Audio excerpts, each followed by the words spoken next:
The best league in the African continent is back. Anyone who wants to argue with that can freely go to the wall and debate there. The Betway Premiership's first 6 games were played on Saturday, and we had 11 goals, almost an average of 2 goals per game. Only one game that was goalless, and that was Polokwane City versus Magesi. But all the other 5 games had a goal in them. On this episode of Oscar Football, we're basically just going over the first 6 games, although I just watched 3 of those games, which were Sundowns Chipa, Orlando Pirates Kukune, and the last game, Suwelele FC versus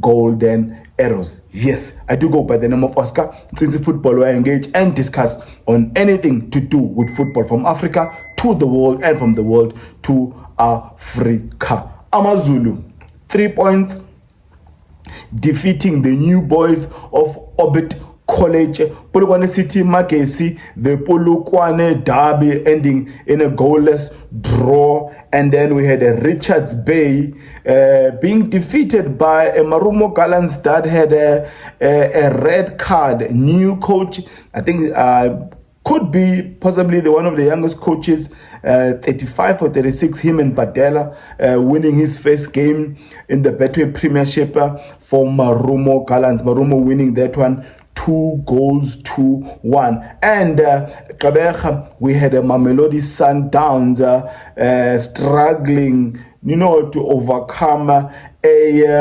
Badela-led Chipa United. That one ended in a 1-0 draw. Ezimnyamas Gemakepana, also shocking result for many, but those who follow South African football will know that Kukuna United are having a good time whenever they visit Orlando Stadium. They managed to defeat Orlando Pirates 0-1. Last game of the night was between Suwelele and the Golden Arrows, and Suwelele winning that one 3-1, and we had a brace from a young man, a 20-year-old Usiviwe Magidigidi. I don't know what's his nickname, but it'll be interesting to hear from the Zulu commentary the nickname they might have given the young man there. Let's quickly just go to the first game, or the last game of the night, which I also watched. Suwelele FC hosting Mangoba Mngiti-led Arrows. Now, this is a game where Mangoba will probably be very angry against this. Some of his experienced players, some of the mistakes they made. The first 2 goals, it's just errors that could have been avoided, but they ended up being punished. 1 goal coming from Vincent Pule, and the other one coming from Usiviwe Magidigidi. You know what? We need to applaud Bloemfontein, the city, and Free State, the surrounding communities, for coming out. I mean, Dr. Petrus Mulimele Stadium was bouncing. It was bouncing. I mean, if you are anywhere else in South Africa and you see this happening in Bloemfontein, you also want to be part of that atmosphere, and it really would not matter whether your team is playing against Welele or not, but you really want to find yourself there. It was a sold out affair between the two, and anyone who was there, no regrets. Entertainment, there were goals, 4 goals. The game ended in a 3-1 with the young man getting a brace. Mangoba's boys tried to claw back, the first 5 minutes or 10 minutes of the second half, but there was just too many errors, and it's basically in all the phases: errors in the middle, errors in the building phase, and there was no threat at all from the forward players. And you know what? We also need to give credit. My man of the match from Siwela, and I know they gave it to Sivio Makitikiti because of his 2 goals, but Neo Rapu, left channel, left back, left wing back. I mean, the boy, he's got engine for days, bombing up and down on that left channel.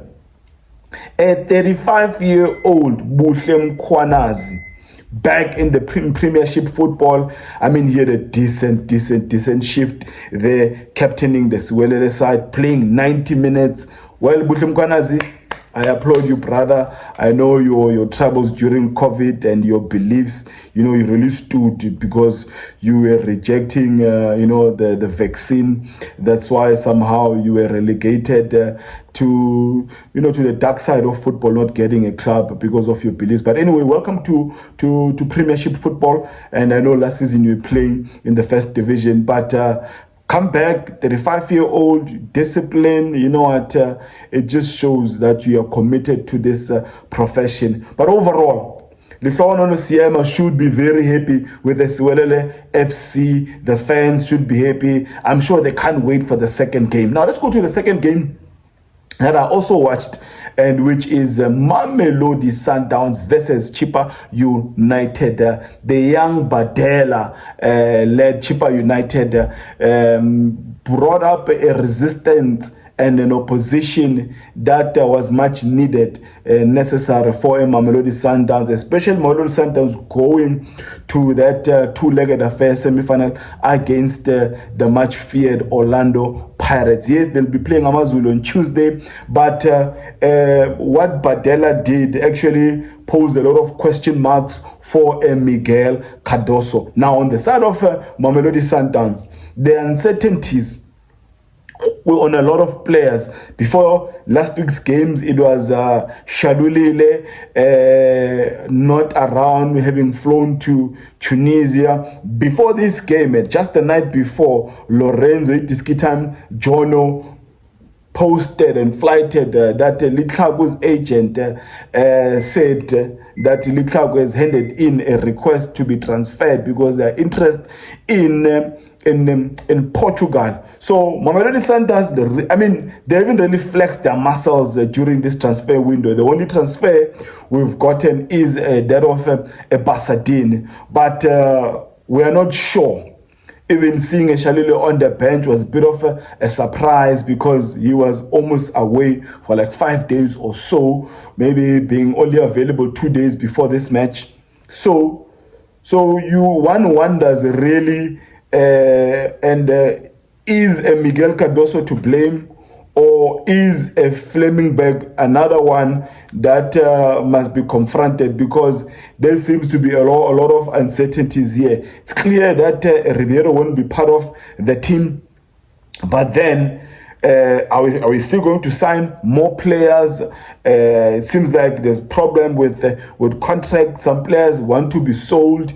The club is refusing. What's happening with Kuliso Mudau? And game in, game out, press conference after press conference, Miguel Cardoso is bombarded with questions. At times you can see he's irritated. He doesn't want to answer some of them. But all questions are always going to be posed if star players like a Kuliso Mudau, a Shalulile, a Ribeiro, now a Litlaku seems to be uncertain as to what's going to happen with their future. But now if you have to focus on the game itself, to be a bit controversial, but everyone who watched the game, Semi Siabe, former Polokwane City and a Mamelodi Sundowns player, there are certain tackles that the league really needs to look at. I know even players at Mamelodi Sundowns were guilty of this. Orlando Pirates, Sereno while he was with us.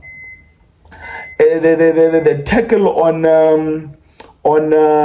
Adams, Jaden Adams by Siabe, that's on his Achilles area. I mean, you are out for like 8 or over if your Achilles is torn, and such challenges, it should be just a straight red card. I know Siabi did not mean evil. I mean, he's a good boy. He's disciplined. He's well learned. I think he was graduating not too long ago, but he was supposed to walk. I don't tolerate, whether it's my player of Mamelodi Sundowns who did the tackle or not. If it's a red card, just give the damn red card, because if you do that to Jaden Adams, he's out for the whole season. And another one by Sergio Camis, the right back. I know you are excited, buddy.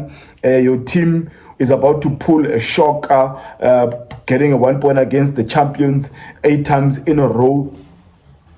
That 2-feet tackle on Mabena, who also suffered an Achilles injuries, is a big no-no. Sometimes players can be inconsiderate.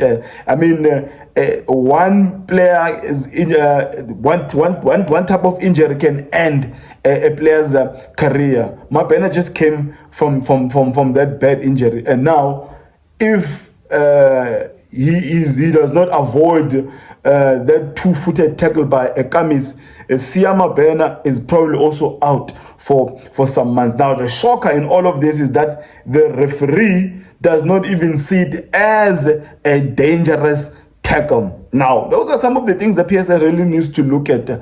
Type of tackles, time wasting, and all of that. And so that as a league, we really progress. We also have our skeletons as a league. As much as I said, we're the best run league in the continent, but there are a lot of things that needs to be fixed. Another one is that of a Gayton McKenzie, who's been a promise maker for some time, that we need VAR in this country. With VAR, such tackles, a yellow card, if it was given, it's upgraded clearly to a red card. Now, I need to also just take a quote that was said by Rulani Mukwene while he was still at Mamelodi Sundowns. He once said, empires don't collapse, they dilapidate. When you start taking small things for granted, we start taking results for granted, thinking that winning is entitled to us, it's going to be a problem.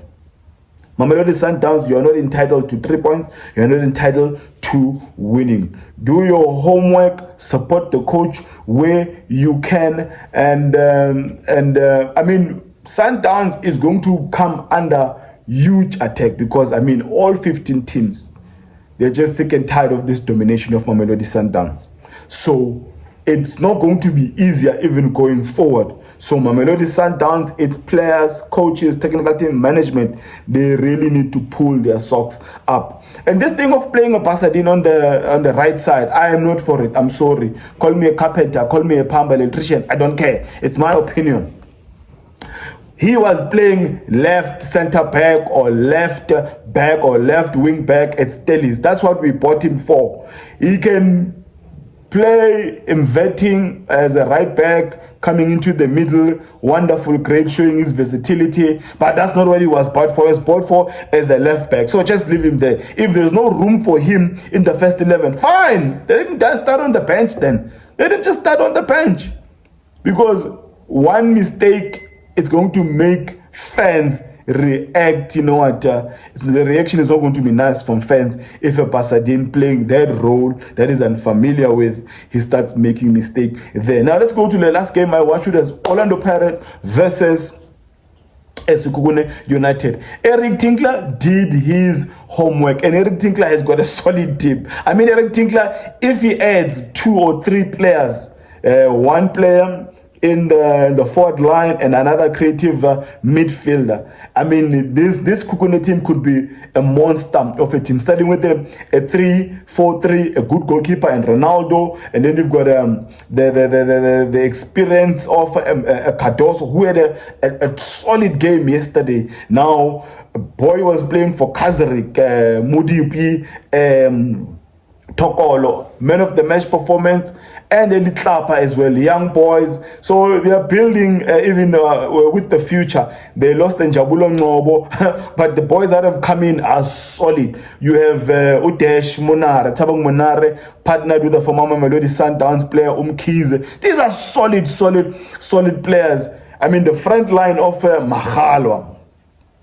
You have a Hobla, you have a Figum Tab, you have the Nigerian striker on the bench, you have a Mube who didn't have a best game. But this is a solid side by an Eric Tinkler as Kukune United are building. I believe that if they can go to the market for another creative midfielder or another forward player, this club will compete. And in one of my videos, I did make mention that as Kukune United will win a cup this season. Mark my words. On the side of Orlando Pirates, 2 men. I mean, look at the substitution. 4 of the 5 substitutions that the Moroccan coach made, 4 of those are all new players.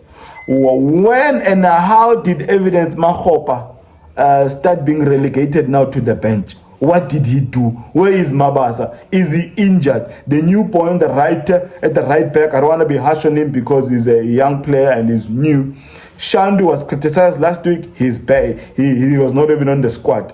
Van Rooyen is injured. Libito probably also injured. So another team that's not going to have it easy this season is an Orlando Pirates. Other teams have really they've solidified their teams, strengthened their teams, and they've really planned against this Orlando Pirates and the Mamelodi Sundowns. So it's not going to be a walk in the park for the 2 top teams last season. It's not going to be easy. A question mark I have for you, my audience, is Apollos is more comfortable on the left channel, and Rele is more comfortable playing on the left channel. So what is this now for the coach?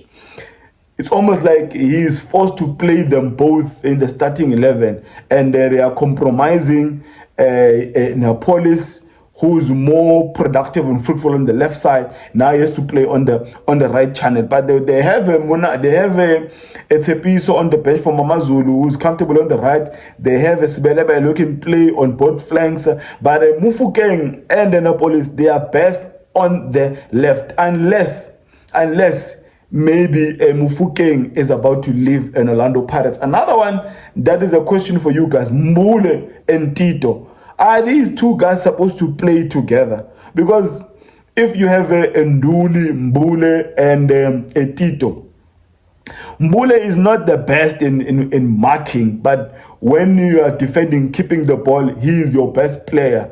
You could actually even argue that a player like starting with Mbule, Nduli, and Dlamini makes more sense than starting Tito, Mbule, and Nduli, because these 2, Mbule and Tito, they are going to make Nduli suffer. They want to make him suffer because what Tinkler did is going to try and overload that midfield because they've got ball players. And once they win the ball, they've got a quick player on the left channel in Makhalwa and a very good player, even a creativity and experienced player in a Lindam Tambo. So it's going to be a very long season if the coach is trying to fix what was not broken from a Jose Mourinho 2024-2025 season. If you're seeing this face and this content for the very first time, love it if you join this family. Do comment on the section below of what was your overall highlight of the first 6 games on Saturday. Let me sign out by declaring, may my God bless you all.